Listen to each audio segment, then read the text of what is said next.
I am going to discuss as well some top-down research based on bigger collaborative projects. So I will start with Cluster 2, Culture, Creativity, and Inclusive Society, and then move on to discuss the program called Widening Participation and Strengthening the European Research Area. So, I'm sorry, I cannot advance my slide. 2 seconds. Jenny, click into the slide once with the mouse and then you can. There we go. Sorry about that. Okay, so just as a reminder, Cluster 2 is situated in Pillar 2, as Nicole mentioned. Pillar 2 focuses on global challenges as well as societal challenges and European industrial competitiveness. And then again, after that, I will move on to discuss the Widening Participation Program, which is what we call the transversal pillar because it underpins the 3 main pillars of Horizon Europe. So to start with, Cluster 2 in Pillar 2, as Nicole mentioned, in Pillar 2, there are 6 different clusters. In all of these clusters, you will find research related to social sciences and the humanities. However, in Cluster 2, Culture, Creativity, and Inclusive Society, this is a bit of a focal point for those of you doing research on social sciences and the humanities, so you'll want to listen up. So what are the main objectives of Cluster 2? There are 3 main objectives, in fact. All of the calls that you'll find in Cluster 2 are aiming to strengthen European democratic values, to safeguard our cultural heritage, and to promote inclusion and growth in society. In attaining these objectives, Cluster 2 also aims to promote the following sustainability goals, which are designated by the World Health Organization, and the specific sustainability goals that are important in these calls will be promoting quality education, gender equality, decent work and economic growth, as well as reducing inequalities. So, with the aim of achieving these 3 different objectives, Cluster 2 is based around 3 different destinations. Just as a reminder, destinations are simply areas around which the work programs in each of the clusters are grouped. So the destinations in Cluster 2 are the following. First, we have democracy and governance. The second destination is European cultural heritage and the cultural and creative industries. And the third destination is social and economic transformations. So we already do have some idea of the topics you'll find in each of these destinations.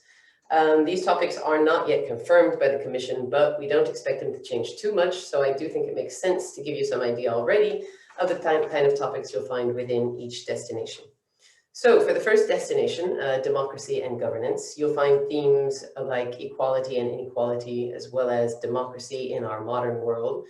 For instance, we have topics like the impact of inequalities on democracy, feminism for a new age of democracy, politics and governance in a post-pandemic world, and economic models and modern democracies. For the second destination, cultural heritage and cultural and creative industries, we have themes that include really a broad range of things. So generally protecting our cultural heritage using ecologically friendly as well as digitally advanced tools. So you'll find topics like games and culture shaping our society, green technologies and materials for cultural heritage, effects of climate change on cultural heritage, and preserving and enhancing cultural heritage with advanced digital technologies. So within this destination, you'll find calls that are not only interesting for those of you working specifically on cultural heritage, but potentially those of you who might have collaborations with, for instance, the gaming industry. Moving on to the third destination in Cluster 2, social and economic transformation. In this destination, you'll find themes ranging from migration to inequality, all with the aim of improving European society on all levels. So some of the draft topics you'll see here are return and readmission of irregular migrants in the EU, socioeconomic effects of aging societies, determining key drivers of inequality trends, as well as addressing poor learning outcomes in basic skills and early school leaving at national, regional, and local level in Europe. And just to point out, some of these topics will be of interest not only to those of you doing research in universities, but potentially people working in teacher training schools in Switzerland.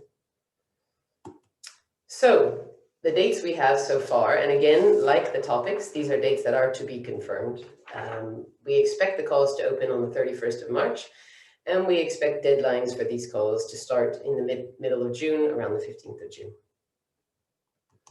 Okay, moving on to widening participation and strengthening the European research area, or the ERA.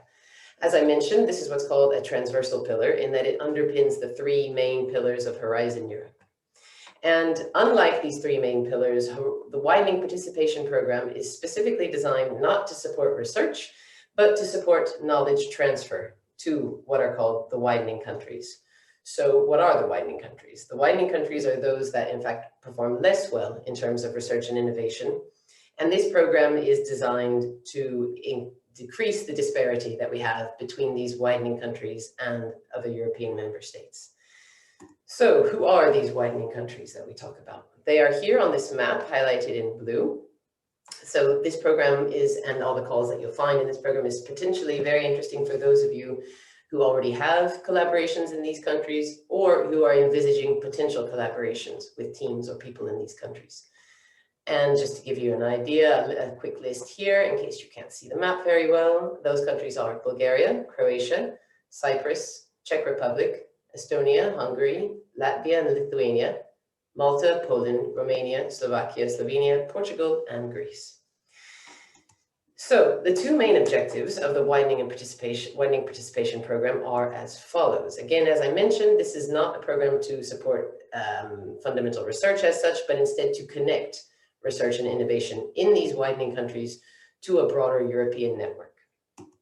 And in doing so, to strengthen these widening countries and to allow the EU to advance as a whole.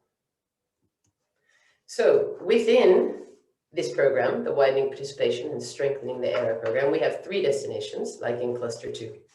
I'll talk you through them very briefly. The first destination is called Improved Access to Excellence. This destination involves actions called things like twinning and teaming, which basically support knowledge transfer to widening countries. So knowledge transfer in terms of workshops, seminars, conferences that you might want to set up with these people in these widening countries, etc. The teaming actions, in fact, support the creation or the modernization of centers of excellence in the widening countries. Moving on to destination 2, we have attracting and mobilizing the best talents. Within this destination, you will find a call called ERA Chairs, which is designed to support new professorships that would be set up in these widening countries. And lastly, the third destination, we have reforming and enhancing the EU research and innovation. Now, in this destination, the basic aim is to both understand and improve research structures as well as management structures that exist in these widening countries. So in sum, if you do already have collaborations with these widening countries, or if you envisage such collaborations, please do get in touch if you're interested in setting up any kind of aspects of these potential knowledge transfer programs. Thank you very much. If you do have any questions concerning either Cluster 2, Cultural Creativity and Inclusive Society, or the Widening Participation Program I just discussed, please drop me an email and I will be happy to advise you. Thank you very much.